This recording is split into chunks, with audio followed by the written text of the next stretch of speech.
Welcome friends. तर आज आपण करत आहोत एक थोडीशी वेगळी अशी रेसिपी.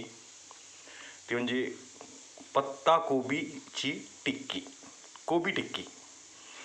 तर बघताय तुम्ही, ही मी पत्ता कोबी बारीक चिरून घेतलेली आहे.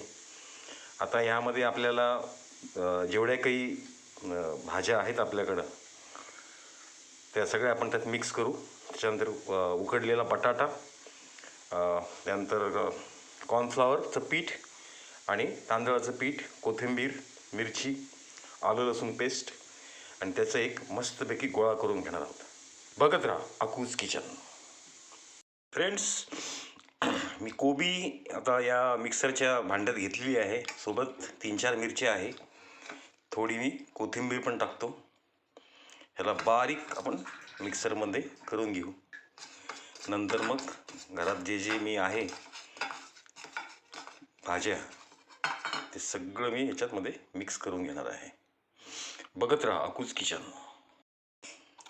बघताय फ्रेंड्स, कोबी आपली बारीक झालेली आहे चॉप. आता ह्याला आपण एका भांड्यात काढून घेऊ आणि बाकीचं सगळं साहित्य आपण त्यामध्ये मिक्स करून घेऊ. बघत राहा अकूज किचन.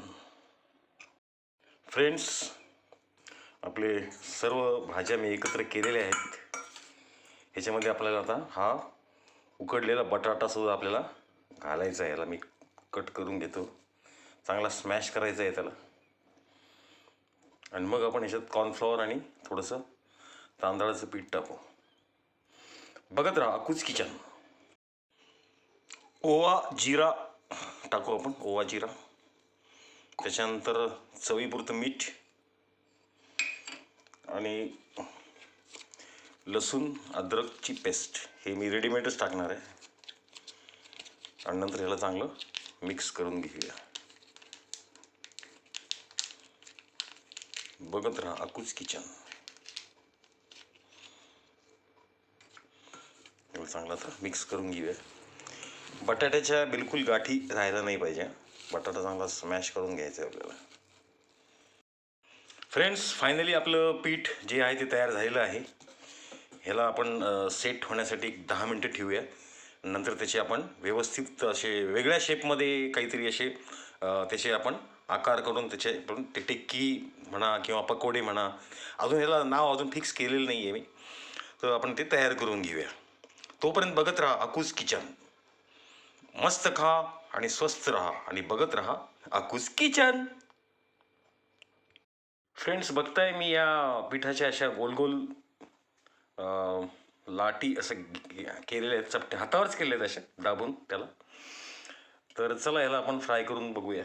आता ही आमची पारंपरिक कढई ठेवलेली आहे. फ्लेम ही अशी मीडियम आहे. बघताय तुम्ही, मीडियम फ्लेम आहे. जास्त लहान नाही, मोठी नाही. मीडियम फ्लेमवरच आपल्याला त्याला तळून घ्यायचं आहे. तर गरम झाली की लगेच मी सोडतो. बघत राहा अकूज किचन. बघूया फ्रेंड्स, आपलं तेल गरम झालं का. मी एक पकोडा सोडून बघतो. हां, व्हायला गरम होईल. बघत राहा अकूज किचन. फ्रेंड्स, आपले पकोडे आता चांगले डीप फ्राय होत आहेत. बघून घ्या तुम्ही. चांगली एक बाजू तळल्यानंतर आपण त्याला पलटवू. बघत राहा अकूज किचन. मस्त खा, स्वस्त राहा आणि बघत राहा अकूज किचन. फ्रेंड्स, फायनली आपले मिक्स व्हेज पकोडे तयार आहेत. एकदम सॉफ्ट झालेले आहेत ते एकदम. तर आपण हे शेजवान सॉस किंवा टोमॅटो सॉससोबत खाऊ शकतो. तर एकदा नक्की करून बघा, नाही तर सरळ माझ्या घरी या, आपण मिळून याचा आस्वाद घेऊया. नक्की या. मी आपली वाट बघतोय. खूप खूप धन्यवाद आणि मनपूर्वक आभार. बघत राहा Akuj kitchen. Please like and subscribe my channel Akuj kitchen. Thank you.